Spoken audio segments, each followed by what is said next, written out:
नमस्कार। आप सभी का स्वागत है द ऑफिसर अड्डा के इस यूट्यूब प्लेटफॉर्म पर, जहां मैं अंकेश सिंह आपका भूगोल का शिक्षक, जी हां, आपका भूगोल का शिक्षक, ना किसी संस्था, ना किसी आदमी, ना किसी व्यक्ति विशेष, हम छात्रों के शिक्षक हैं और छात्रों के दिल में बसते हैं। आज जो हमारा एनसीईआरटी सीरीज है, इसमें सबसे पहले जो सबसे महत्व है वो है बिहार भूगोल। जैसा कि आप जानते हैं कि बिहार की परीक्षाओं में आज के डेट में सबसे मनपसंद जो टॉपिक आता है, जो भूगोल से उठाया जाता है, वो है बिहार। जी हां, तो आज हम लोग बिहार पर चर्चा करेंगे, फालतू बातें एकदम नहीं करेंगे, क्योंकि अब हमारा एक ही मकसद है और वो मकसद है आप छात्रों को TRE4 किसी भी हाल में सफल करवाना है कि नहीं। तो क्या आप लोग हमारे साथ हैं? और जैसा कि मेरा प्रश्न हमेशा रहता है, कैसे हैं आप सभी लोग? कैसे हैं आप सभी लोग? अगर सभी लोग मस्त हैं और मुझे देख करके एकदम खुश हो रहे हैं, तो बिल्कुल पूरे भारत को दिल से रंग कर दीजिए कमेंट सेक्शन को, क्योंकि भारत का आज नजर भैया ये 9 बजे वाला सेशन पर होगा। जी हां, ये 9 बजे वाला सेशन पर होगा भारत का नजर। और भैया कोई नहीं है टक्कर में, क्यों पड़े हो चक्कर में? तो निश्चिंत रहिएगा, तो एकदम निश्चिंत रहिएगा। 36 आएंगे, 36 जाएंगे। भूगोल में किंग अंकेश सिंह ही कहलाएंगे, क्योंकि ये छात्रों का प्यार है जो आपने हम पर लुटाया है, और भैया आपको ऐसे ही नाराज नहीं होने देंगे। तो याद रखिएगा, आपका शिक्षक आपके साथ इस रणभूमि में TRE4 में उतर चुका है, और अब सफलता जो है भैया हमारी बारी है। तो चलिए शुरू करते हैं आप सभी लोगों के सामने बिहार का भूगोल। और सबसे पहले हम लोग बात करेंगे बिहार की स्थिति के बारे में, यानी कि बिहार कहां पर अवस्थित है, बिहार कहां पर हमारे उसके लोकेशंस हैं, उसकी विस्तार है, ये सभी चीजों पर हम लोग चर्चा करेंगे। तो सब देख सकते हैं, जी हां, हमारा बिहार, और यहां सबसे पहले आप देख सकते हैं बिहार का आउटलाइन है। तो सबसे पहले हम लोग क्या करेंगे कि बिहार की अवस्थिति को देखेंगे। तो हमारा बिहार कहां पर अवस्थित है? तो हमारा बिहार यानी कि our Bihar is located where? तो हमारा बिहार भारत के उत्तर पूर्व में, भारत के उत्तर पूर्व में अवस्थित है, उत्तर पूर्व में अवस्थित है, उत्तर पूर्व में अवस्थित है, ठीक है ना, उत्तर पूर्व में अवस्थित है, यानी कि नॉर्थ ईस्ट। उत्तर पूर्व का मतलब है इंडियाज नॉर्थ ईस्ट, याद रखना है, इंडियाज नॉर्थ ईस्ट में एक्सेंट है हमारा, नॉर्थ ईस्ट में हमारा बिहार है, यह बात याद रखिएगा। अगर इसके देशांतर और अक्षांश रेखाओं की बात करें, अगर बिहार के देशांतर और अक्षांश रेखाओं की बात करें, तो सबसे पहले हम अपने तमाम साथियों को बता देते हैं कि अक्षांश रेखा क्या होता है और देशांतर रेखा क्या होता है। तो यहां आप देख सकते हैं उसको कि सबसे पहले हमारा यहां ये है हमारी पृथ्वी, ये है हमारी पृथ्वी, देख सकते हैं, ये पृथ्वी, गोल पृथ्वी है, और इस गोल पृथ्वी पर वह रेखा, वह काल्पनिक रेखा जो पश्चिम से पूर्व, वो जो रेखा, काल्पनिक रेखा, इमेजिनरी लाइन जो पश्चिम से पूर्व दौड़ती है या खींची जाती है या पढ़ी जाती है, इस रेखा को हम लोग क्या कहते हैं? इस रेखा को हम लोग अक्षांश रेखा कहते हैं साथियों। इस रेखा को अक्षांश रेखा कहते हैं, याद रखना है, अक्षांश। इस रेखा को हम लोग अक्षांश रेखा कहते हैं, क्लियर है? और इंग्लिश में इसे हम लोग लैटिट्यूड्स कहते हैं। क्या कह रहे हैं? इंग्लिश में इसे हम लोग लैटिट्यूड्स कहते हैं। अब देखिए, वह रेखा, वह मुख्य रेखा जो भारत को 2 भागों में बांटती है, वह मुख्य अक्षांश रेखा जो भारत को 2 भागों में बांटती है, इसे हम लोग विषुवत रेखा कहते हैं, विषुवत रेखा। अब यहां ये बेसिक चीजें हैं, ये तो सभी लोगों को पता है, लेकिन जो चीजें कंफ्यूजिंग होती है उसको बता देते हैं कि ये जो रेखा है, इसके उत्तर के भाग को उत्तरी गोलार्ध कहते हैं, याद रखना है, उत्तरी गोलार्ध कहते हैं, उत्तरी गोलार्ध, और नीचे वाले भाग को दक्षिण गोलार्ध कहते हैं, दक्षिण गोलार्ध कहते हैं, ठीक है ना। तो विषुवत रेखा 2 भागों में पृथ्वी को बांटती है, उत्तरी गोलार्ध और दक्षिणी गोलार्ध। अब 0 डिग्री विषुवत रेखा है, कौन सा डिग्री विषुवत रेखा है? हमारा 0 डिग्री विषुवत रेखा है। 0 डिग्री के ऊपर 1 डिग्री नॉर्थ से शुरू होता है, उत्तर से, और 90 डिग्री याद रखना है, 90 डिग्री तक आपका अवस्थित होता है, 90 डिग्री तक ये होता है आपका अक्षांश। उसी तरह से दक्षिण में भी 1 डिग्री से लेकर के 1 डिग्री साउथ से लेकर के 90 डिग्री साउथ तक आपका अक्षांश होता है। तो कोई अगर आपसे पूछेगा कि कुल अक्षांश कितने होते हैं, यानी कि टोटल लैटिट्यूड कितना होता है, तो 181। कैसे भैया? तो उत्तर में 90 है, बीच में विषुवत रेखा एक है, और ये 90 आपका दक्षिण में, तो ये दक्षिण में है आपका अक्षांश, ये आपका उत्तर अक्षांश है, और एक जो है आपका विषुवत रेखा है, विषुवत रेखा। तो कुल कितना हो गया? 181। तो अगर आपसे पूछा जाए कि कुल अक्षांश कितने हैं, टोटल लैटिट्यूड्स कितने हैं, टोटल लैटिट्यूड्स, तो याद रखना है टोटल लैटिट्यूड्स 181 होते हैं। लेकिन यहां क्वेश्चन में एक ट्विस्ट कर देता है और पीआरटी के क्वेश्चंस को थोड़ा घुमा देता है, पीआरटी के क्वेश्चन को थोड़ा घुमा देता है, और वो बोलता है कि नहीं भैया, हमको ये नहीं चाहिए कि कुल कितने अक्षांश हैं, वो ये पूछ देगा कि कुल कितने अक्षांश, कुल अक्षांश रेखा कितना है, कुल अक्षांश रेखा कितना है। तो याद रखिएगा, रेखा का मतलब होता है वो रेखा नहीं जो हीरोइन है, यहां लाइन का मतलब रेखा हुआ, और हमारे 2 बिंदु हैं, जैसे ध्रुव, उत्तरी ध्रुव एक बिंदु है, दक्षिणी ध्रुव एक बिंदु है, तो ये 2 बिंदुओं को अगर हम हटा देते हैं तो कुल कितने रेखाएं हैं? 179 रेखाएं हैं, ठीक है ना। तो एक बेसिक हमको इंफॉर्मेशन यहां ये मिला कि कुल अगर अक्षांश पूछा जाएगा तो 181, उत्तर में 90, दक्षिण में 90 और एक विषुवत रेखा, और अगर कुल अक्षांश रेखाएं पूछी जाएंगी तो आपका इसका जो जवाब हो जाएगा 181 माइनस 2। और ये 2 माइनस क्यों हुआ?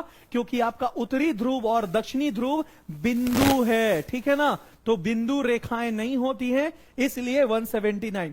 एक बहुत महत्वपूर्ण इंफॉर्मेशन कि 2 अक्षांशों की बीच की जो दूरी होती है, हर 2 अक्षांशों की बीच की दूरी वो एक समान होती है, लगभग 111 किलोमीटर, लगभग 111 किलोमीटर। याद रखिएगा, एग्जैक्ट अगर बात करते हैं तो 111.37, या कई किताबों में 111.32 लिखा रहता है, तो याद रखिएगा एग्जैक्ट आंकड़ा 111.37 किसी किताबों में लिखा रहता है, और किन्हीं किन्हीं किताबों में 111.32 रहता है, लेकिन इसे हम लोग लगभग लेते हैं 111 किलोमीटर, और जो कि सभी रेखाओं के बीच की दूरी जो है 111 किलोमीटर है, इसलिए अक्षांश को हम लोग याद रखना है, अक्षांश रेखा को क्या कहते हैं? Parallel, parallel lines. अक्षांश रेखा को पैरेलल लाइंस यानी कि समानांतर, समानांतर रेखा कहते हैं, समानांतर रेखा कहते हैं। अब यहां याद रखिएगा, विषुवत के ऊपर जितने भी अक्षांश है उत्तर है, विषुवत के नीचे जितने भी अक्षांश है दक्षिण है। अब आते हैं देशांतर रेखा पर। अब किस पर आएंगे? तो अब आएंगे हम लोग देशांतर रेखा पर। तो ध्यान दीजिएगा, तो फिर से एक पृथ्वी पहले बना लेते हैं। अब वह काल्पनिक रेखा जो उत्तर से दक्षिण आती हो, वह काल्पनिक रेखा जो उत्तर से दक्षिण दौड़ती हो, उसे हम लोग देशांतर रेखा कहते हैं। याद रखना है, इसे हम लोग क्या कहते हैं? इसे हम लोग देशांतर कहते हैं। और याद रखना है कि जो दो भागों में पृथ्वी को बांटे, एक पश्चिमी भाग और एक पूर्वी भाग, वह देशांतर रेखा जो पृथ्वी को 2 भागों में बांटे, उसे हम लोग मुख्य देशांतर रेखा कहते हैं। 0 डिग्री मुख्य देशांतर रेखा। तो जिस तरह से अक्षांश 0 डिग्री विषुवत कहलाता है, उसी तरह से 0 डिग्री को मुख्य देशांतर यानी कि प्राइम मेरिडियन के नाम से जानते हैं। प्राइम मेरिडियन, प्राइम मेरिडियन के नाम से जानते हैं। याद रखिएगा, प्राइम मेरिडियन।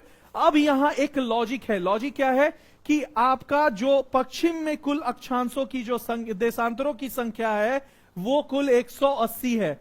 तो पश्चिम में, पृथ्वी के पश्चिमी भाग में कुल देशांतर रेखाओं की जो संख्या है, याद रखना है संख्या वो कितनी है साथियों? तो 180 है पश्चिम में। और वही अगर हम पूर्व की बात करते हैं तो पूर्व में भी कुल देशांतरों की संख्या कितनी है?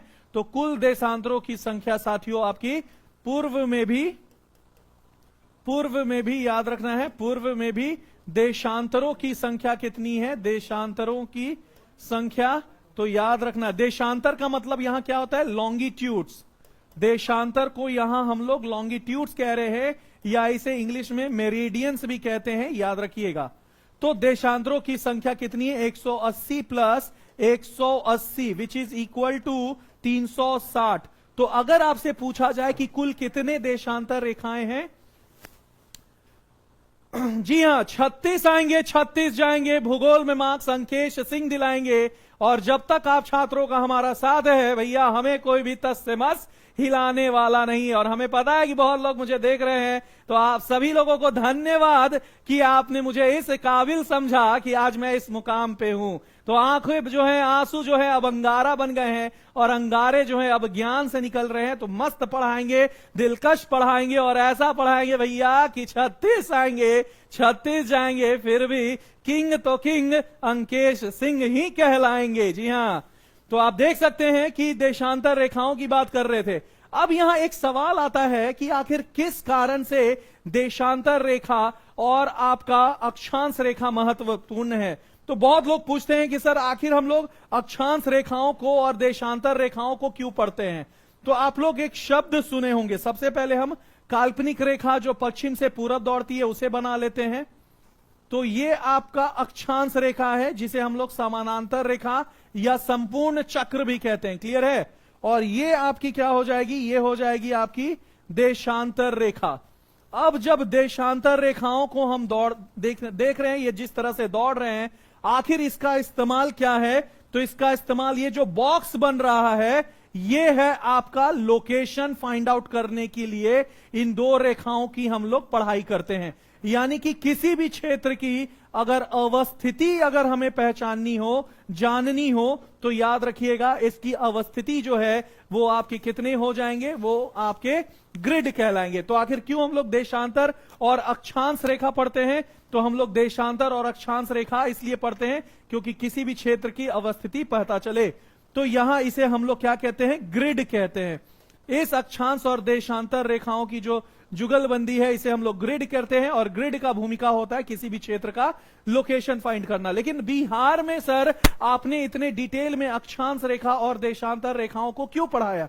यह भी एक सवाल आ सकता है आपके मन में कि सर आखिर क्या कारण था कि देशांतर रेखा और अक्षांश रेखाओं को आप पढ़ा रहे हैं।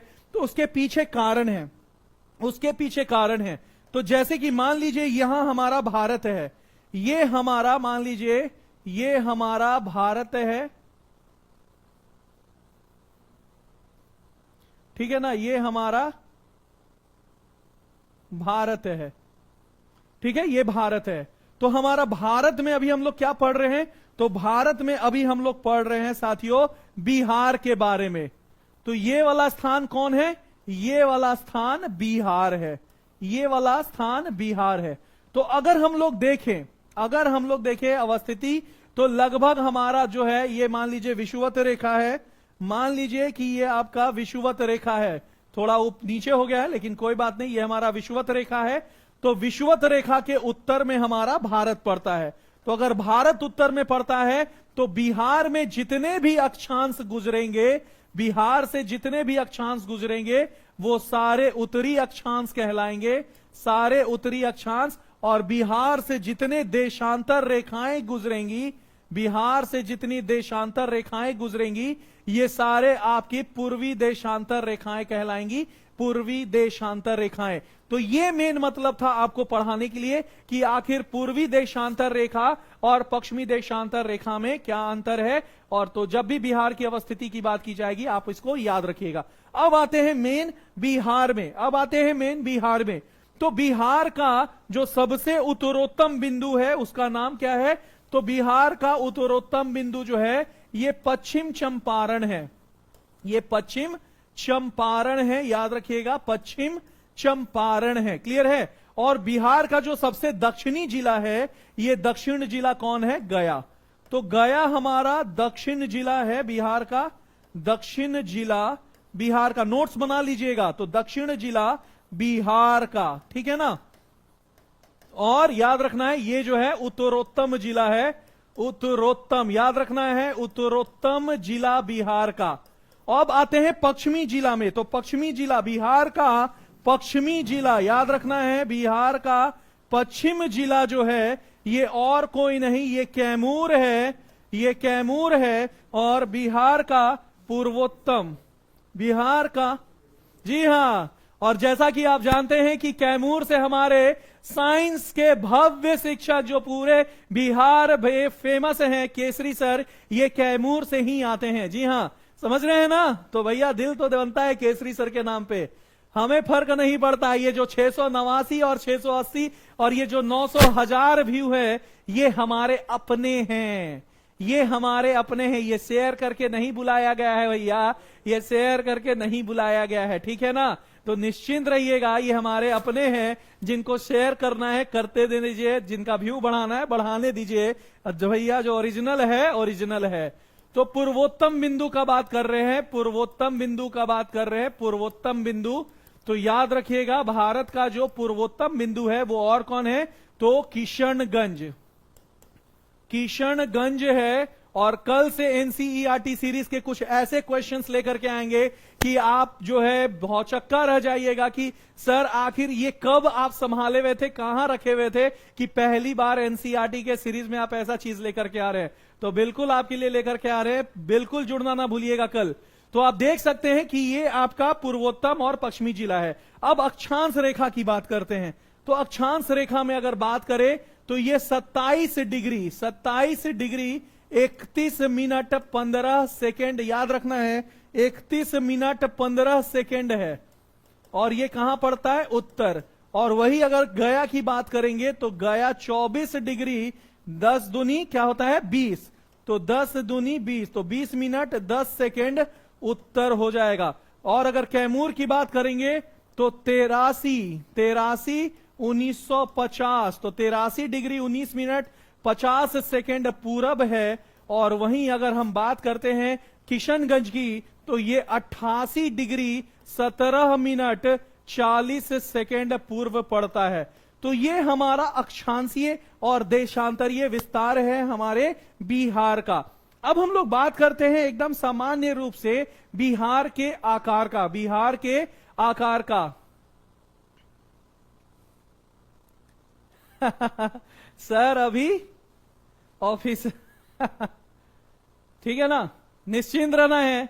देखो बहुत लोग कहते हैं ना कि जिसको जो बोलना है बोलने दीजिए, अब हमें पढ़ाना है, अब हमें पढ़ाना है। और बाकी बातें होते रहती है, लेकिन ये जो एनसीईआरटी सीरीज है इसे हल्के में नहीं लेना है, क्योंकि ये बहुत ही महत्वपूर्ण है। और कल से और भी बेहतरीन चीजें लेकर के आ रहे हैं, तो बिल्कुल एकदम बने रहना है, ठीक है ना? तो बातें ज्यादा नहीं होनी चाहिए, पढ़ाई ज्यादा होनी चाहिए, क्योंकि हमारा एक ही मोटिव है, रिजल्ट, रिजल्ट और रिजल्ट। तो आप देख सकते हैं कि ये बिहार के 38 जिले हैं। तो चलिए एक बार आपको बिहार के 38 जिलों का भ्रमण करवा देते हैं। तो बिहार का जो सबसे पहला अगर बात करें तो हम एक आउटलाइन बनाते हैं। तो आप देख सकते हैं कि बिहार के मानचित्र का सबसे पहले एक आउटलाइन बहुत बनाना जरूरी होता है। मैपिंग के क्लास में आपको सिखाएंगे कि किस तरह से बिहार का मानचित्र बनाया जाता है और उसे याद किया जाता है। तो हर दिन 4 बजे से आपको मैपिंग का क्लास आएगा, तो निश्चिंत रहिएगा, वहां आपको बिहार के मानचित्र के बारे में बताएंगे कि कैसे बनाया जाता है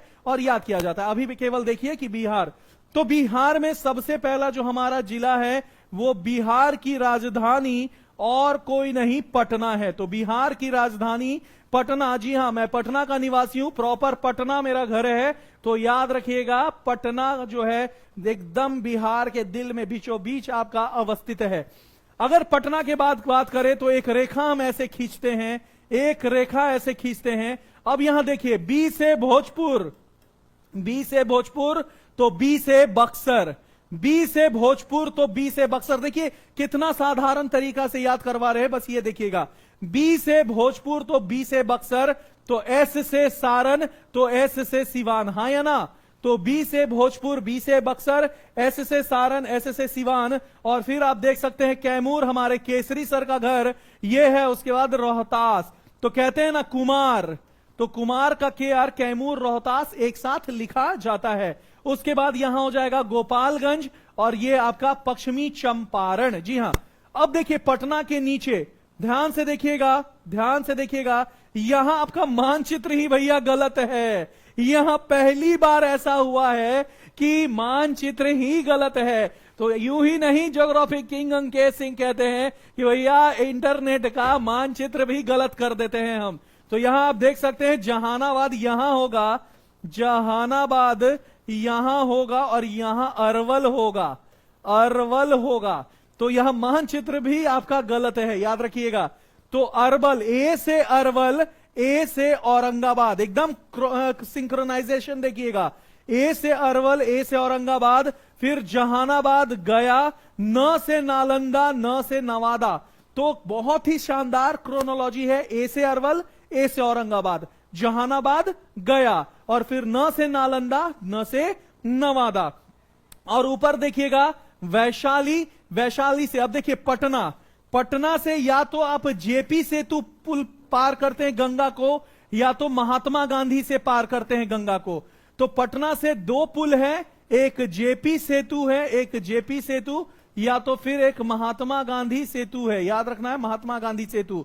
तो जब ये दोनों आप पार करते हैं तो एक जेपी सेतु सोनपुर से होते हुए हाजीपुर प्रवेश करता है ऐसे, और ये सीधे हाजीपुर ऐसे प्रवेश करता है, और दोनों आपके वैशाली जिले से होते हुए कहां जाता है बस आगे, मुजफ्फरपुर।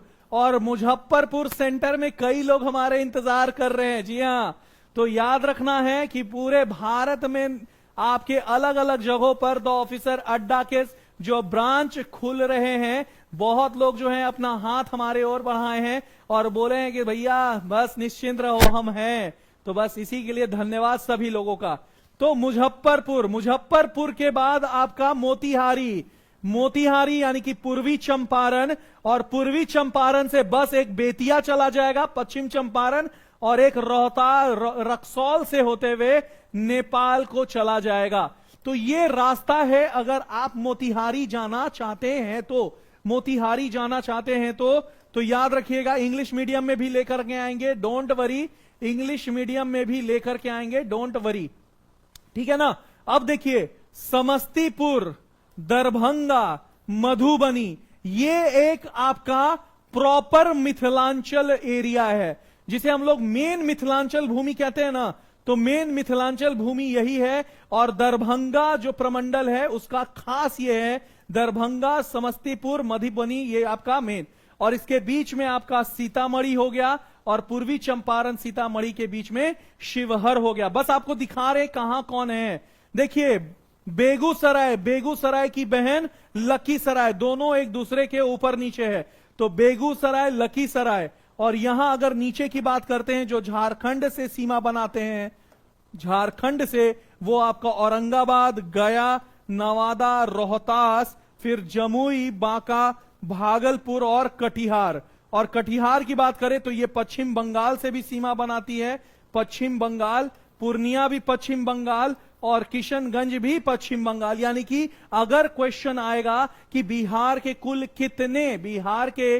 कितने जिले जो हैं पश्चिम बंगाल से सीमा बनाती है, तो 3 जिले जो हैं याद रखिएगा आपके सीमा बनाते हैं। और अगर नेपाल की बात करें तो पश्चिमी चंपारण, पूर्वी चंपारण, सीतामढ़ी, मधुबनी, सुपौल, अररिया और किशनगंज, ये सभी जो हैं नेपाल से सीमा बनाते हैं, याद रखिएगा। उसके अलावा आपका यहां सहरसा, मधेपुरा, खगड़िया और मुंगेर जैसे जिले भी अवस्थित हैं। और लास्ट में हमारा सबसे छोटा जिला शिवहर, और उसके बाद आप देख सकते हैं यहां नीचे एक है शेखपुरा। तो ये कुल 38 जिले हैं जिसके बारे में कल के हम लोग 4 बजे के मानचित्र के क्लास में सीखेंगे कि कैसे बिहार के 38 जिलों को पढ़ा जाए और याद किया जाए, केवल आपके अपने चैनल, ये मेरा चैनल नहीं है, ये आपका अपना चैनल द ऑफिसर अड्डा है। जी हां, और जितने भी लोग जो मुझसे पूछ रहे हैं कि सर हम लोग के लिए कुछ कीजिए, टीआरई 4 छात्रों के लिए कुछ कीजिए, तो याद रखिएगा आप सभी लोगों के लिए बस एक ही विकल्प है और एक ही चीज है, वो है आपका साथ और हमारा साथ, और दोनों का साथ सबका विकास।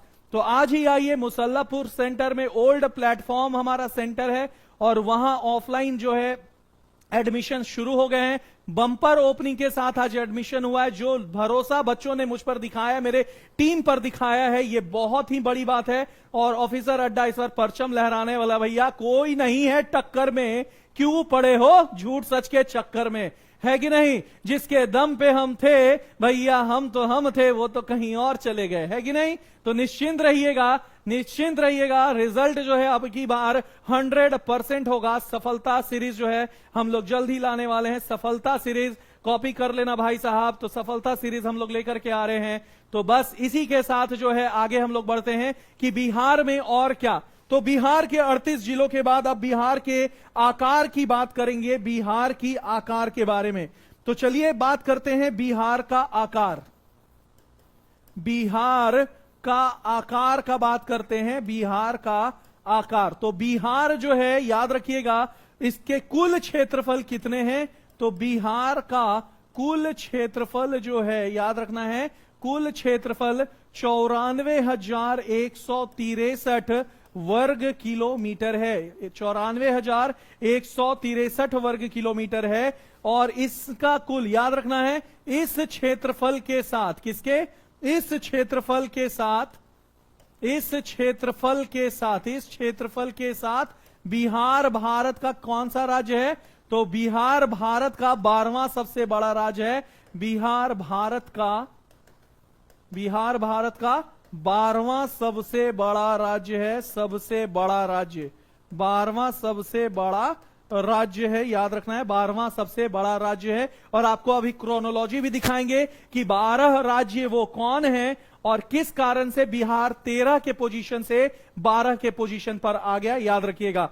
और याद रखना है यह भी कि भारत के कुल भूमि भाग का कितना है? तो भारत के कुल भूमि का कितना प्रतिशत है? तो भूमि का याद रखना है 2.86% भूमि बिहार है। भूमि कौन है? बिहार है। और सबसे ज्यादा रोचक बात आपको बता देते हैं कि ये 12 राज्य कौन है। ये 12 राज्य कौन है जो बिहार 12वां नंबर पे है? तो भैया 11 राज्य उससे बड़े कौन है? तो उसके बारे में भी हम लोग चर्चा करेंगे। लेकिन उससे पहले हम लोग क्या देखेंगे? उससे पहले हम लोग देखेंगे कि आखिर बिहार में कितना क्षेत्रफल जो है आपका मैदान है। तो आप देख सकते हैं बिहार के मैदानों को अगर हम बात करें, 94,163 वर्ग किलोमीटर कुल भूमि है। कितना है? कुल भूमि है। तो 94 में से अगर बात करें तो 90,650 वर्ग किलोमीटर जो है केवल आपके मैदान है, याद रखना है, मैदान है। यानी कि बिहार का कुल 56% या 96, बिहार का कुल 96%, 96% जो है मैदान है। और इसी कारण से 96, याद रखना है, बिहार के कुल भूमि का 96% जो है मैदान है। और इसी कारण से याद रखना है कि हमारा बिहार, हम सब का बिहार का जनसंख्या घनत्व कितना है? तो जनसंख्या घनत्व याद रखिएगा, जनसंख्या घनत्व जो है वो 1106 है। तो 1106 लोग प्रति किलोमीटर स्क्वायर पे बिहार में रहते हैं। तो अगर कोई आज के बाद से पूछे कि आखिर ऐसा क्या कारण है जिसके कारण बिहार का जनसंख्या घनत्व, अब जनसंख्या घनत्व को इंग्लिश में क्या कहेंगे? तो याद रखिएगा पॉपुलेशन डेंसिटी कहते हैं। जनसंख्या घनत्व को इंग्लिश में साथियों पॉपुलेशन डेंसिटी कहते हैं। Population density. तो what is the population density of Bihar? तो 1,106 पीपल पर किलोमीटर स्क्वायर। अब एनसीईआरटी के आंकड़ों में क्या दिए हुए आपको बता देते। प्लीज सभी छात्र, ये एनसीईआरटी सीरीज है, तो एनसीईआरटी के आंकड़ों में क्या दिया हुआ है वो देख लेते हैं। तो एनसीईआरटी का आंकड़ा साफ साफ कहता है, यहां ध्यान दीजिएगा, एनसीईआरटी। तो एनसीईआरटी में आप जो जनसंख्या चैप्टर पढ़ते हैं क्लास 9 में, जनसंख्या जो चैप्टर है, चैप्टर नंबर 6 है, क्लास 9 में है, याद रखिएगा, चैप्टर नंबर 6 क्लास 9। और एक क्लास 12 में भी जनसंख्या है, याद रखिएगा, क्लास 12 में भी आपका जनसंख्या है, याद रखना है, क्लास 12 में भी जनसंख्या है। तो ये दोनों के अनुसार एनसीईआरटी का आंकड़ा क्या है कि बिहार का जनसंख्या घनत्व, बिहार का जनसंख्या घनत्व कितना है? 1102 लोग प्रति किलोमीटर है। क्या है? 111 लोग प्रति किलोमीटर स्क्वायर। तो अब यहां एक आंकड़े आपको हमने दिखाया, आंकड़ा अभी हमने आपको क्या दिखाया, एनसीईआरटी। एनसीईआरटी में क्लास 9 में क्या आंकड़ा है, 1102 लोग, 1102 लोग प्रति किलोमीटर स्क्वायर। ये बिहार का जनसंख्या घनत्व है, बिहार का जनसंख्या घनत्व। प्लीज याद रखिएगा यहां जनसंख्या घनत्व, और जनसंख्या घनत्व को यहां इंग्लिश में क्या कहते हैं, पॉपुलेशन डेंसिटी।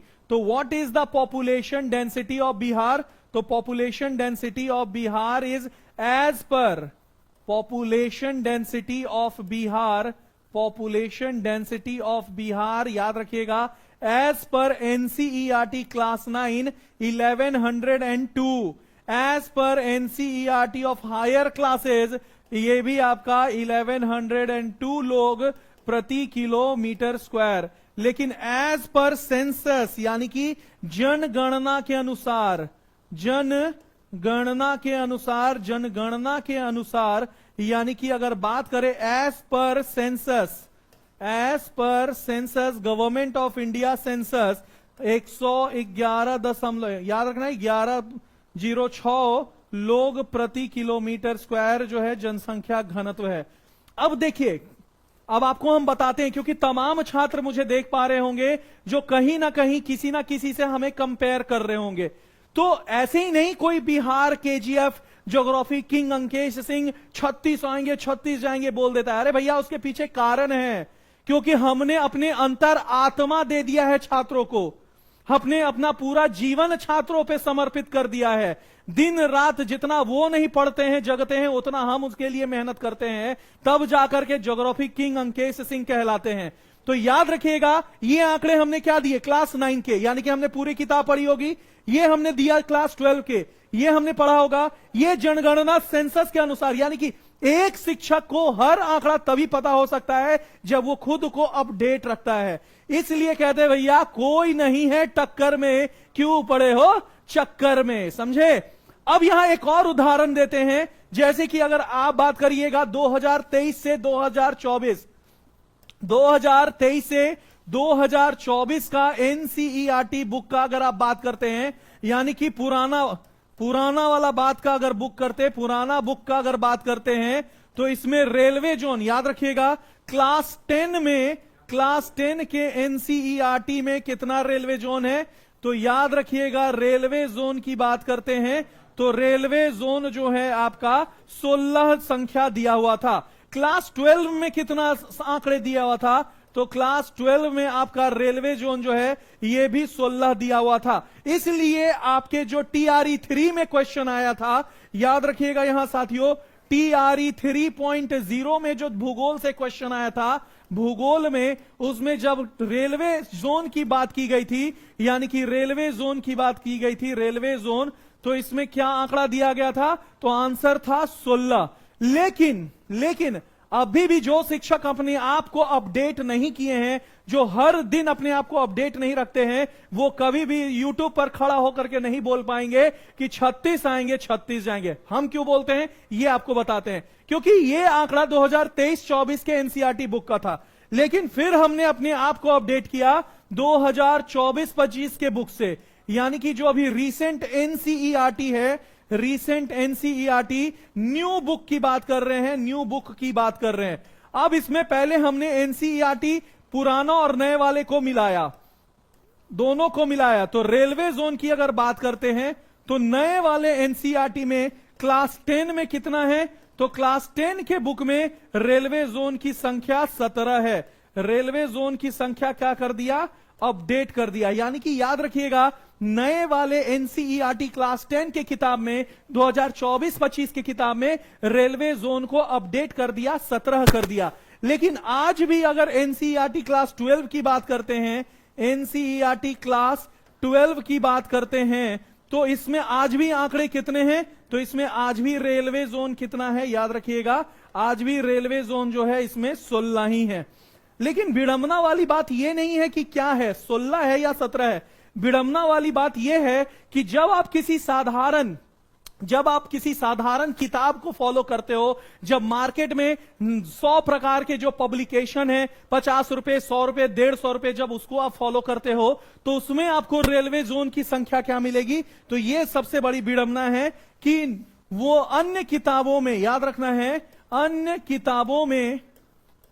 किताबों में जो मार्केट में अवेलेबल है, मार्केट वाले, याद रखना है, मार्केट वाले की जो किताबें हैं उसमें आपका रेलवे जोन की संख्या जो है, याद रखना है, रेलवे जोन की संख्या 18 है। बोलिए तो हम गलत बोल रहे हैं, बोलिए इस कमेंट सेक्शन पे कि सर आप गलत बोल रहे हैं। तो अन्य किताबों में 18 दिए हुए हैं, लेकिन अगर एनसीईआरटी के अलावा अगर आप रेलवे जोन करंट अफेयर पढ़ रहे हैं, यानी कि अगर आप शंकर सर से पढ़ रहे हैं, तो वर्तमान में, याद रखना है, वर्तमान में भारत में कितना रेलवे जोन है? तो वर्तमान में भारत में जो रेलवे जोन है इसकी संख्या 19 है। अब ये आपको कौन बताएगा? आप कहते हैं ना कि चलो इस टीचर से भी पढ़ लेते हैं, उस टीचर से भी पढ़ लेते हैं, सब टीचरवा तो एक ही होता है, तो फिर कहां दिक्कत है? भैया ये शिक्षक भर्ती है, ये शिक्षक भर्ती है, और शिक्षक भर्ती में हमने अपने खून सींचा है, तो हमें पता है कि कहां से, कब और कैसे क्वेश्चन पूछा जाता है। अब आप बताइए कि विभिन्न प्रकार के शिक्षक, अब मान लीजिए कोई शिक्षक आए, आपके ये आंकड़े लेकर के उतर गए और आपको बोल दिए 16 रेलवे जोन है, आपने नोट्स बना लिया 16। उसके बाद फिर कोई शिक्षक आए लोकल किताब पढ़ के और उसमें उन्होंने 18 देखा और आपको लिखवा दिया 18। कोई शिक्षक वर्तमान में एकदम अपडेट करके गूगल से आए हैं और वर्तमान में अपने आप को देखा कि नहीं नहीं 19 है और आपको रेलवे संख्या 19 लिखवा दिया।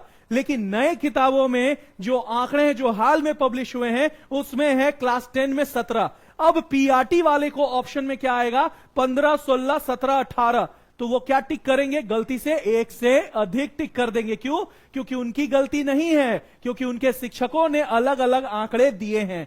तो मैं यहां से खड़ा होकर के बोल देता हूं कि भैया अगर आप जीएस की तैयारी कर रहे हो, अगर आप जीएस की तैयारी कर रहे हो, पीआरटी की तैयारी कर रहे हो, 6 to 8 की तैयारी कर रहे हो, टीजीटी की तैयारी कर रहे हो, तो आपका आंसर रेलवे जोन में 17 होने वाला है, क्योंकि ये अपडेटेड है, अपडेटेड सिलेबस है। और अगर आप पीजीटी का तैयारी कर रहे हो तो आपके लिए आज भी आंसर 16 ही है। तो भैया इतना डिटेल में कौन पढ़ाएगा? तो कहते हैं ना, लाख आए मुश्किलें जीवन में, हर मुश्किलों को पार कर जाना है, और रख हौसला जुनून इतना कि सफलता को अपने कदमों पर झुकाना है। अरे भैया तुम हो ही क्या और हम हैं ही क्या, छात्रों के हित के लिए जिसने सम्मान दिया, जिसने अपना जीवन न्यौछावर किया, वही आखिर एक शिक्षक बना, आपके दिल में समाया और वर्तमान में चमकाया। तो निश्चिंत रहिएगा, बस इसी की तरह एकदम पढ़ना है, चमकना है और चमकाना है, और अपने आप को हमेशा बेहतरीन, और जो एक सपना हमने देखा है मिलकर के छात्रों के साथ कि इस बार 110% रिजल्ट होंगे भैया, यानी कि इसका मतलब होंगे, क्योंकि कोई नहीं है टक्कर में, क्यों पड़े हो चक्कर में, है कि नहीं? तो ये आंकड़े आपको बताते हैं कि आपको कैसे पढ़ना है, कैसे तैयारी करना है। तो ये एनसीईआरटी सीरीज है, एकदम अपडेटेड सिलेबस के साथ आएगा, अपडेटेड किताबों के आंकड़ों के साथ आएगा। कभी थ्योरी हम लेकर के आएंगे, तो कभी एमसीक्यू लेकर के आएंगे, और हर दिन 4 बजे जो है मैपिंग का क्लास लेकर के आएंगे, जहां भारत का, विश्व का और बिहार का मानचित्र आपको बनाना सिखाएंगे, और साथ में उसको याद करना भी सिखाएंगे। जी हां, और आगे जाकर के हम लोग स्वाभिमान सीरीज लेकर के आ रहे हैं। स्वाभिमान सीरीज में एमसीक्यूज, पीआरटी और अन्य छात्रों के लिए जो है एमसीक्यूज, इंपॉर्टेंट एमसीक्यूज होंगे। तो एकदम बने रहिएगा द ऑफिसर अड्डा चैनल से। और जिनको भी आज ऑफलाइन एडमिशन लेना है द ऑफिसर अड्डा में, तो आज ही जाइए, क्योंकि आज से एडमिशन शुरू हो गया है। आज ही जाइए मुसल्लापुर हाट। जी हां, कहां? ध्यान से सुन रहे हैं ना? आज ही जाइए मुसल्लापुर हाट, और जाकर के ओल्ड प्लेटफॉर्म किसी से भी पूछ लीजिएगा, बच्चा बच्चा दुकान दुकान जानता है कि प्लेटफॉर्म पुराना वाला कहां है। उसी में हमने अपने संस्था को वहां प्रवेश किया है, वहां खोला है, और वहां आपको ऑफलाइन पढ़ाएंगे। ठीक है ना? तो कल आज से ही एडमिशन शुरू हो गया, तो जाइए और एडमिशन लीजिए। कितने छात्र जा रहे हैं भैया, थोड़ा बता दो हमको, क्योंकि बहुत लोग देख रहे हैं इस कमेंट को। तो जल्दी से बता दो कि कितने लोग जा रहे हैं, और कितने लोग दूर से ही हमारे जो एप्लीकेशन आने वाले हैं 2-3 दिनों में, उसका साथ देने वाले हैं। तो जल्दी से एक बार दिल दे दो, ताकि कमेंट सेक्शन पर जो जल रहे हैं देख करके वो जल के भस्म हो जाए। नहीं चाहते हैं आप कि जलने वाले को जला दो, है कि नहीं? तो जलने वाले को जला दो, जल के भस्म हो जाए, एकदम दिल दे करके पूरा कमेंट सेक्शन भर दो। तो थोड़ा सा भी अगर आपको लग रहा है कि हां सर आप पर विश्वास है, तो कमेंट सेक्शन जो है दिल से भर जाना चाहिए। तो देखते हैं कमेंट सेक्शन दिल से भरता है या नहीं भरता है। तो तमाम साथियों से आप देख सकते हैं, बाप रे, जी हां, यही प्यार यही मोहब्बत के कारण हमेशा जो है आपके दिल में बसते हैं और हमेशा बसेंगे। पूरी ईमानदारी और निष्ठा से आपको पढ़ाएंगे, ये वादा करते हैं। और कहते हैं ना, रघुकुल रीत सदा चली आए, प्राण जाए पर वचन ना जाए। चलिए आगे बढ़ते हैं। अब अगला जो हमारा टॉपिक है, यहां क्वेश्चन आता है। सबसे पहले यहां क्या क्वेश्चन आता है कि हमारा भारत जो है वो कहां पर अवस्थित है और हमारा बिहार कर्क रेखा से कहां पर अवस्थित है। तो याद रखिएगा, जो कर्क रेखा है वो कहां से गुजरता है। तो कर्क रेखा जो है वो नीचे से गुजरता है, यानी कि कर्क रेखा के उत्तर में है हमारा बिहार। कर्क रेखा के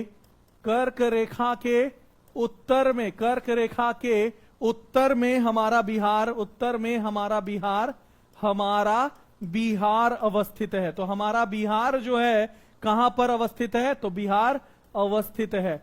देखिए एक चीज और बता देते हैं कि जनरली लोगों को लगता है कि ठीक है कर्क रेखा के ऊपर हमारा बिहार अवस्थित है, लेकिन कौन कौन से वो राज्य हैं जहां से भारत के कौन से राज्य जहां से भारत की कर्क रेखा गुजरते हैं, तो यहां बता देते हैं। सबसे पहला राज्य है गुजरात, सबसे पहला राज्य है साथियों गुजरात। दूसरा जो राज्य है वो राजस्थान, दूसरा जो है वो राजस्थान।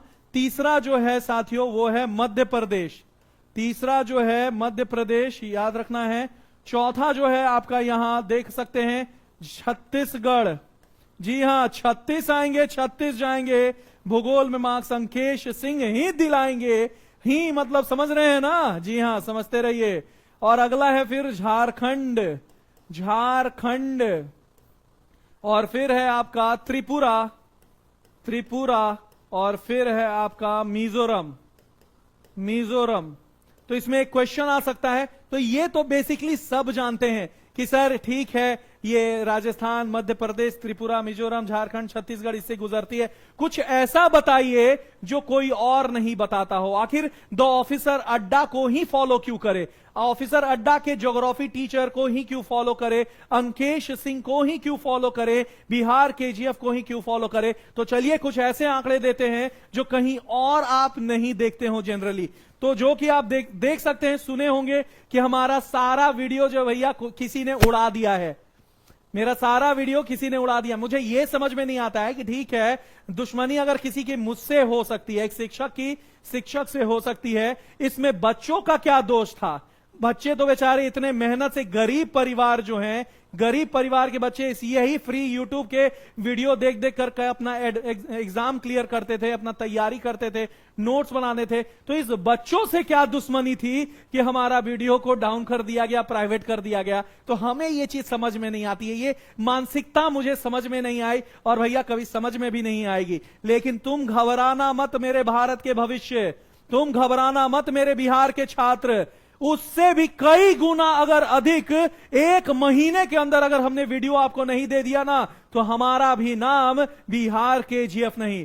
तो डिलीट करने दीजिए, प्राइवेट करने दीजिए जितने लोगों को डिलीट करना है, जब उन्होंने आपके बारे में नहीं सोचा। लेकिन यहां आपका बिहार केजीएफ है जो आपके दिलों में बसता है। तो हम वादा करते हैं कि जितना वीडियो चैनल वहां नहीं देखे होगे ना, उससे कई गुना ज्यादा वीडियो जो है आपके इस द ऑफिसर अड्डा चैनल पर मेरा मिलेगा। और मैं वादा करता हूं कि यह काफी होगा आपके लिए परीक्षा पास करने के लिए। निश्चिंत रहिए। तो बस हम लोग का साथ होना चाहिए, लगातार होना चाहिए, हर बार होना चाहिए। तो जो अलग चीजें हैं वो ध्यान से देखिएगा। गुजरात में आखिर कहां से, गुजरात में आखिर कहां से, तो याद रखिएगा गुजरात में जसदन से। कहां से, तो जसदन से। अगर कोई पूछे राजस्थान में कहां से, तो अगर कोई पूछे राजस्थान में कहां से, तो भैया बोल दीजिएगा कालिंजड़ से, कालिंजड़ से। अगर कोई आपसे पूछे कि ठीक है राजस्थान समझ में आ गया, अगर कोई आपसे पूछे कि मध्य प्रदेश में कहां से, मध्य प्रदेश में कहां से, तो याद रखिएगा शाजापुर से, शाजापुर पुर से, याद रखना है शाजापुर से। अगर कोई आपसे पूछे कि ठीक है मध्य प्रदेश में शाजापुर से कर्क रेखा गुजरती है, तो जल्दी से बताइए छत्तीसगढ़ से कहां से? तो छत्तीसगढ़ से सोनहट से। सोनहट, तो सोनहट का पठार, यहां से एक और क्वेश्चन आया था टीआरई 2 में कि सोनहट का पठार कहां पर अवस्थित है? तो सोनहट का पठार आपका छत्तीसगढ़ में अवस्थित है। बेलाडीला की खदानों में किस प्रकार के लौह अयस्क पाए जाते हैं? तो बेलाडीला के खदानों में हेमाटाइट प्रकार के अयस्क सबसे ज्यादा पाए जाते हैं। बेलाडीला कहां पर अवस्थित है? तो बेलाडीला एक लौह अयस्क क्षेत्र है जो कि आपके छत्तीसगढ़ में अवस्थित है। छत्तीसगढ़ को छत्तीसगढ़ क्यों कहते हैं? क्योंकि 36 गो गढ़ से बना था हमारा छत्तीसगढ़, और गढ़ का मतलब होता है किला, इसी के लिए 36 किलो से बना हुआ छत्तीसगढ़ बना। तो याद रखिएगा ये सारे आंकड़े आपको यहीं मिलेंगे। उसके बाद अगर झारखंड की बात करते हैं, जी हां झारखंड की बात तो करना बहुत जरूरी है, क्योंकि झारखंड से प्रश्न आते हैं कि झारखंड में कहां से? तो लोहारदगा से, याद रखना है लोहारदगा से आपका झारखंड से गुजरता है कर्क रेखा। अगर हम बात करते हैं पश्चिम बंगाल, यहां एक छूट गया था, पश्चिम बंगाल छूट गया था, याद रखना है पश्चिम बंगाल छूट गया था। तो पश्चिम बंगाल से कहां से गुजरता है? तो पश्चिम बंगाल से गुजरता है साथियों आपके कृष्णा नगर। कृष्णा नगर से कर्क रेखा गुजरती है। और अगर त्रिपुरा की बात करें तो त्रिपुरा में उदयपुर, जी हां एक राजस्थान में भी उदयपुर है और एक त्रिपुरा में भी उदयपुर है। तो उदयपुर, त्रिपुरा के उदयपुर से गुजरती है। और मिजोरम से कहां? तो याद रखना है यहां बता दे रहे हैं मिजोरम, मिजोरम के चंफाई से, चम्फाई, तो मिजोरम के चंफाई से आपकी गुजरती है। तो ये आंकड़े आपको जल्दी कहीं नहीं मिलेंगे, ये वादा है। तो आप देख सकते हैं, तो जनरली लोग गमछा उमछा करके गुरम सीजे वटम करके 8 राज्य याद कर लेता है, लेकिन 8 राज्यों में भी कहां, ये याद रखिएगा। अब कुछ और ऐसे आंकड़े देंगे जो आपको हिला डालेगा, जो आपने आज से पहले कभी नहीं पढ़ा होगा, और मैं भी आपको नहीं पढ़ाया हूं। क्यों भैया कुछ कुछ चीजें मैं बचाया हुआ था कि कभी भविष्य में जब मुझे कोई लात मार के निकालेगा तब अपना प्रखंड ज्ञान जो है निकालेंगे। और सच बताते हैं मेरा बैकग्राउंड यूपीएससी का है। मैं ओरिजिनली जो है यूपीएससी के छात्रों को केवल पढ़ाता था, बाद में बिहार में आया तो बीपीएससी पढ़ाने लगा, और फिर मेरी जो है क्लासेस दरोगा, पीसीएस, ये एसएससी सब में लगा दिए गए। लेकिन जहां भी मेरे क्लासेस लगाए गए भैया, एक बात का वादा है, आज भी बिहार के छात्र मुझे देख रहे होंगे और ये बात से दोराय नहीं कर सकते होंगे कि हमने कभी भी ये अपने आप को कहा कि नहीं नहीं मैं नहीं पढ़ाऊंगा, मैं यूपीएससी का टीचर हूं। अरे भैया मैं एक शिक्षक हूं, मैं एक शिक्षक हूं, और मैं जो हूं 5वां क्लास के बच्चों को भी भूगोल पढ़ाऊंगा, मैं 6ठा क्लास के बच्चों को भी भूगोल पढ़ाऊंगा, मैं 10वां क्लास के भूगोल के बच्चों को पढ़ाऊंगा। मेरे लिए कोई भी आएगा हम उसको पढ़ाएंगे, चाहे वो कोई भी हो। मैं इस सब में विश्वास नहीं रखता हूं। तो निश्चिंत रहिए, लेवल आपको पीजीटी तक का देंगे और सफलता आपको हर शिक्षक भर्ती के पीआरटी, टीजीटी, 6 to 8 पीजीटी में दिलवाएंगे, ये वादा रहा। तो याद रखिएगा। अब यहां कुछ आंकड़े जो आपको आंख खोल देने वाले आंकड़े हैं, वो क्या हैं? तो सबसे पहले, सबसे छोटा कर्क रेखा किस राज्य से है? तो सबसे छोटा कर्क रेखा किस राज्य से गुजरता है? तो पहला आंकड़ा है ये आपका राजस्थान। तो ये तो सब पढ़ाता है कि ठीक है सर राजस्थान से गुजरता है, लेकिन क्या कभी आपने जाना कि ये कितना किलोमीटर गुजरता है? क्या राजस्थान से कितना किलोमीटर गुजरता है कर्क रेखा? क्या आपको पता है? और अगर पता है तो भैया जल्दी से कमेंट सेक्शन पर लिख करके दिखाओ। कहते हैं ना, अब ये करके बताओ, अब ये लिख करके बताओ कि राजस्थान से सबसे छोटा है लेकिन कितना किलोमीटर? जी हां, यही कहते हैं 160 किलोमीटर कर्क रेखा राजस्थान से गुजरती है। लिख लीजिए कहीं, ये ज्ञान सारा बचा के रखे थे कि जिस दिन सामने वाला हमें ठोकर मार के निकालेगा, उस दिन अपना 99% ज्ञान छात्रों पर बौछार कर देंगे। और कहते ना, हमारी बातों को हल्के में ना लेना। जो भी सुन रहे हैं भाई साहब, हमारी बातों को हल्के में ना लेना। इस बार पूरे भारतवर्ष में सबसे ज्यादा टीआरई का रिजल्ट देने वाले हैं, सबसे ज्यादा टीआरई का रिजल्ट देने वाले हैं, याद रखिएगा। तो याद रखना है 160। अब दूसरा सबसे महत्वपूर्ण क्वेश्चन है कि सबसे लंबा कर्क रेखा कहां से गुजरता है। तो सबसे लंबा कर्क रेखा कहां से गुजरता है, तो सभी लोग जानते हैं इसका आंसर है मध्य प्रदेश। तो सबसे लंबे कर्क रेखा मध्य प्रदेश। अब जरा यह बताओ कि मध्य प्रदेश में कर्क रेखा की लंबाई कितनी है।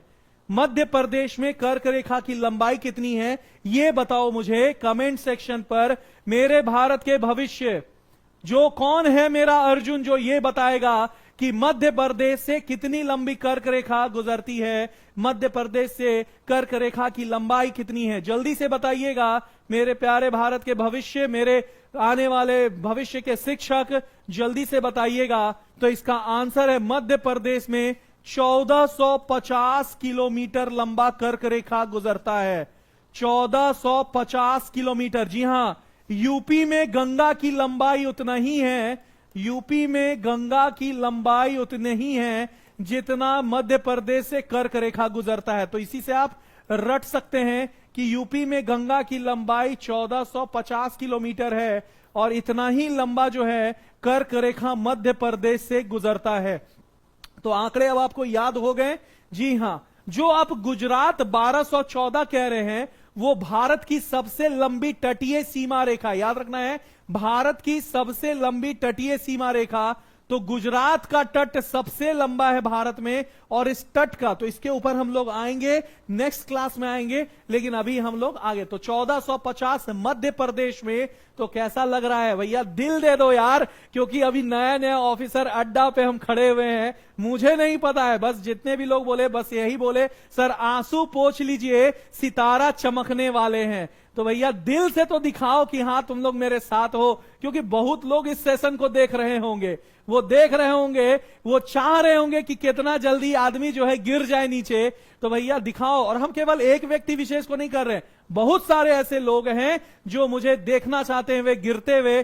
तो भैया दिल दे करके उनको तो कम से कम चुप करवाओ। लाल कमेंट अगर कर दोगे, भर दोगे, तो मुझे लगेगा कि हां मेरे छात्र मेरे साथ हैं, मेरे छात्र मेरे साथ। तो हो ना, हो ना। टीआरई 3 में कौन कौन बनेगा शिक्षक? अरे यस सर तो बोलो। टीआरई 3 में कौन कौन बनेगा शिक्षक? क्या आप बनोगे? क्या तैयार हो? अरे भैया तैयार हो तो एक बार बोलो यस सर, हम तैयार हैं। तैयार हो? बोलो यस सर, हां तैयार हैं। और तब देखो मजा, कितना रोचक तत्व पढ़ाते हैं और इस बार सफलता दिलवाते हैं, क्योंकि कोई नहीं है टक्कर में, क्यों पड़े हो चक्कर में। ठीक है ना, एकदम ऑल द बेस्ट। चलिए आगे बढ़ते हैं। हां, जब कर्क रेखा की बात ही हो रही है तो एक ऐसी नदी जो कर्क रेखा को 2 बार काटती हो, जल्दी से बताइए वो कौन सी नदी है भारत की जो कर्क रेखा को 2 बार काटती है। वेरी गुड, यही यस सर का हुंकार पूरे बिहार ही नहीं भारत में गूंजना चाहिए। जी हां, यही ऊर्जा होना चाहिए, इसी से रिजल्ट होगा, वादा करते हैं। तो ये कौन सी नदी है जो आपका कर्क रेखा को 2 बार काटती है? तो कर्क रेखा को 2 बार काटने वाली और कोई नदी नहीं, इसका नाम है माही नदी। इसका नाम है माही नदी। माही नदी कर्क रेखा को 2 बार काटती है। माही नदी कर्क रेखा को 2 बार काटती है, याद रखना है, 2 बार काटती है। क्लियर है, 2 बार काटती है। और एक बार और आप सभी लोगों के सामने मैं घोषणा कर देता हूं कि जल्द ही, कॉपी करने वाले कॉपी कर लीजिए, कोई फर्क नहीं पड़ता है, जल्द ही SCERT सीरीज लेकर के आ रहे हैं।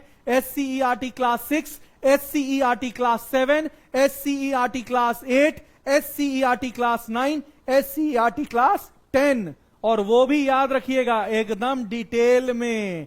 तो SCERT का साथ फिर आएंगे हम लोग NCERT class 6, NCERT class 7, NCERT class 8, NCERT class 9, NCERT 10, और यहीं 10 पर नहीं रुकेंगे, NCERT क्लास 11, NCERT क्लास 12। तो यानी कि SCERT और NCERT के जो है अब कॉम्बिनेशन लेकर के आ रहे हैं, एक एक करके लेकर के आ रहे हैं, बहुत कुछ देने वाले हैं। इस TRE 4 में 2 ऑफिसर अड्डा का परचम लहराएगा, वादा कर देते हैं। और उसके अलावा बिहार का मानचित्र, बिहार का भूगोल, बिहार की नदियां, सब कुछ डिटेल में आने वाला है। ऊपर ऊपर कुछ नहीं पढ़ाया जाएगा, ऑपरेशन कर चीर फाड़ कर दिया जाएगा ताकि ज्ञान सीधे मस्तिष्क में बने। हम चाहते हैं कि बिहार का हर एक छात्र बिहार KGF बने, बिहार का हर एक छात्र ये बोले कि 36 आएंगे 36 जाएंगे, मार्क्स भैया हम ही दिलाएंगे। हर बच्चे में हम ये हुंकार भरना चाहते हैं।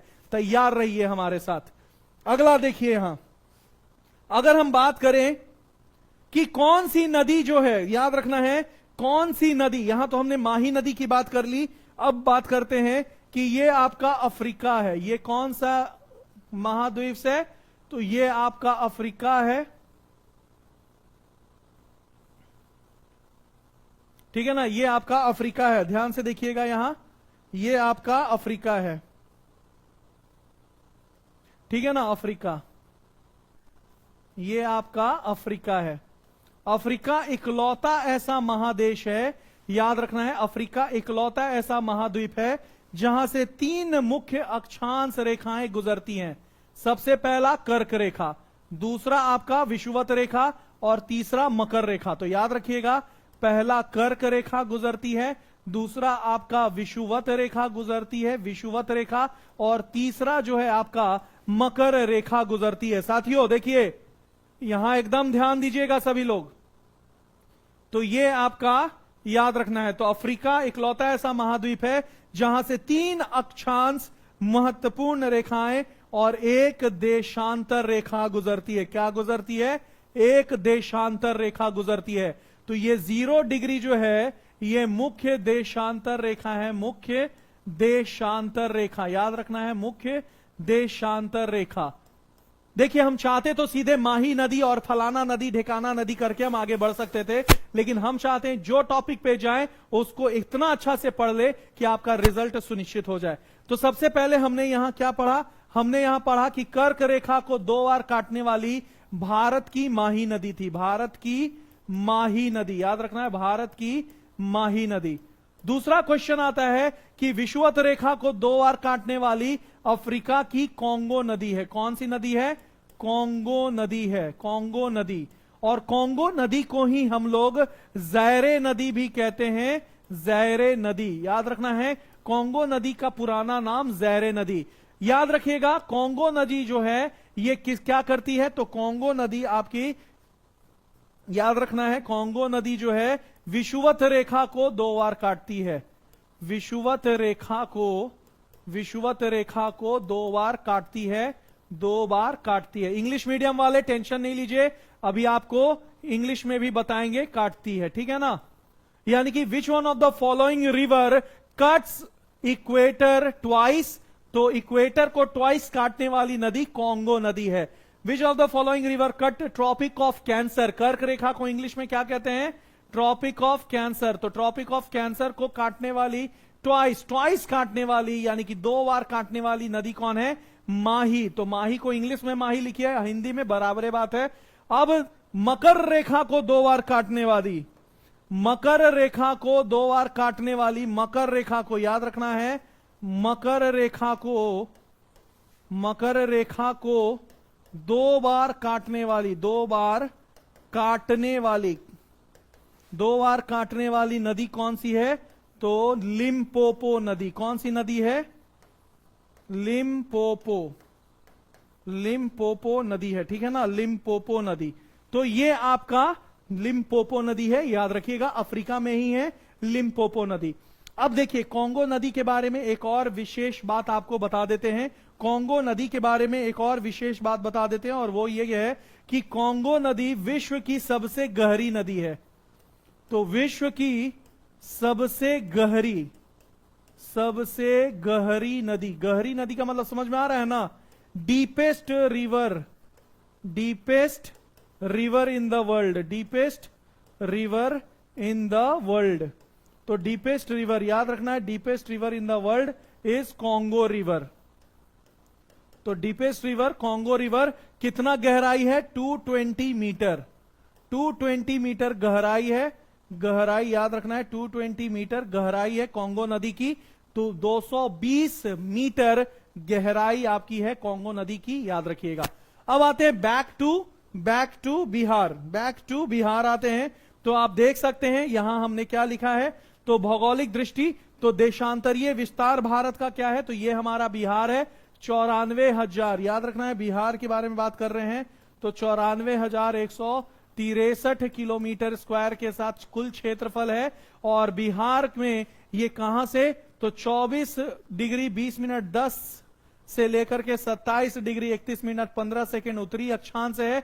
और देशांतरीय, यहां देखिए फिर यहां गलत हुआ, ये देशांतरीय नहीं है, ये अक्षांशीय विस्तार है, ये अक्षांशीय विस्तार है। मजा आता है जब इस तरह की चीजें जो है लाते हैं, और जब इंटरनेट, ये आपको हम सिखाते हैं, ये आपको हमने सिखाया कि इंटरनेट पे हर डाली हुई चीजें सही नहीं होती है। तो आप देख सकते हैं यहां इंटरनेट का ये फोटो है और ये गलत है। तो ये जानबूझ करके मैं आपके सामने लाया हूं, क्योंकि ये मुझे बताना था कि इंटरनेट पर डाली हुई हर आंकड़े सही नहीं होती है। तो यह आकांक्षीय विस्तार नहीं है, ये हो जाएगा देशांतरीय विस्तार हो जाएगा। यानी कि अगर बात करें 83 डिग्री 19 मिनट 50 सेकंड से 88 डिग्री 17 मिनट 40 सेकंड पूरब जो है, ये लॉन्गिट्यूडनल एक्सटेंट है, लॉन्गिट्यूडनल, याद रखना है, लॉन्गिट्यूडनल। और ये 24 20 10 से लेके 27 31 ये लैटिट्यूडनल है, अक्षांशीय है, लैटिट्यूडनल एक्सटेंट है, याद रखना है, लैटिट्यूडनल एक्सटेंट याद रखना है। और अगर हम बात करें कि क्षेत्रफल, तो 94,163। अगर कोई आपसे पूछे कि बिहार के उत्तर से लेके दक्षिण की जो दूरी है कितनी है, तो 345, सीधे 345 किलोमीटर कह दीजिएगा, 345। और आपका अगर पूरब से पश्चिम की बात करेंगे तो याद रखिएगा पूरब से पश्चिम, तो ये आपका याद रखना है पूरब से पश्चिम कितना है, तो पूरब से पश्चिम आपका 483 किलोमीटर हो जाएगा। तो ये अभी आंकड़े आपको दिए हुए हैं। तो उत्तर से दक्षिण 345, पूरब से पश्चिम 483। तो ये आपके बिहार के कुछ आंकड़े थे। उम्मीद करते हैं कि आज का क्लास आपको अच्छा लगा होगा, उम्मीद करते हैं कि आपको आज का क्लास पसंद आया होगा, उम्मीद करते हैं कि जो चीजें आपको बताएं वो आपको समझ में आए होंगे। देखिए बस हम लोग का एक ही लक्ष्य है, सबसे ज्यादा रिजल्ट, और हर छात्र इस बार बिहार शिक्षक बने। मुझे TRE 5 नहीं पढ़ाना, मुझे TRE 5 नहीं पढ़ाना, इसलिए मैं कह रहा हूं क्योंकि इस बार TRE 4 में ही सबको रिजल्ट दिलवा दूंगा। अब जो भी मैं TRE 5 पढ़ाऊंगा वो नए छात्र होंगे। इस बार हमारा सपना ही है कि जितने भी बचे खुचे TRE 1 2 3 के छात्र हैं और जो TRE 4 के नए छात्र हैं, सबको एक ही बार TRE 4 में रिजल्ट दिलवा दे। तो इस बार द ऑफिसर अड्डा जो है पूरी मेहनत और ईमानदारी से अपने मेहनत के दम पर रिजल्ट देगा। और यह वादा रहा कि अगला बिहार का शिक्षक आप बनने वाले हैं।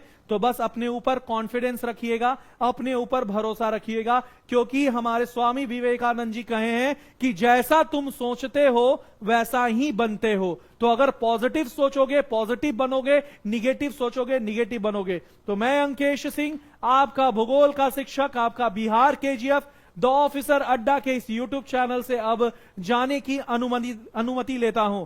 तो चलिए मुझे अनुमति दीजिए, रात्रि हो गई है, फिर मिलेंगे कल, और बहुत सारा काम बाकी है और आपके लिए सशक्त हो रहे हैं। और फिर से बता दे रहे हैं कि हमारा ऑफलाइन सेंटर मुसल्लेपुर हाट ओल्ड प्लेटफॉर्म ब्रांच है, जहां जाइए एडमिशन लीजिए, क्योंकि वहां एडमिशन ऑफलाइन में शुरू हो गया है।